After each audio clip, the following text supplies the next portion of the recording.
Sophie Pakai zin hiti na ti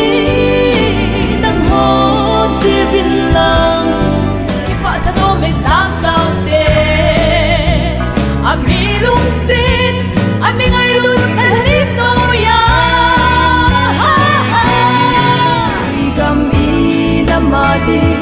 Lung kom til til til Ay pung sung kom matin manong tin Kasana unang nay mo sa zin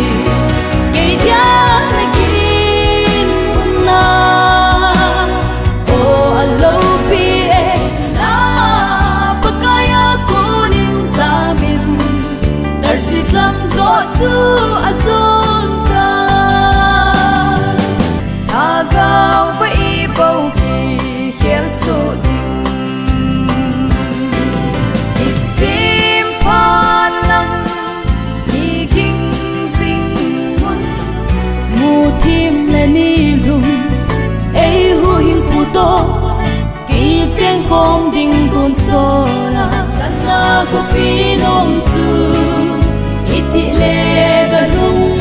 in ko ta dem Patin at hay bo gam mo mahim Leng kom dil dil pi cham dilum Kay ma chon se ta ho Bagay ng lovin Ka thâu do dấu po Ka Lấy ngay lút na hi alo pi nghe Từ sim dấu sila At chung nung pe na nay ko'y zalim Namin po sa Zalpein pagkay na it na Tanin nay hu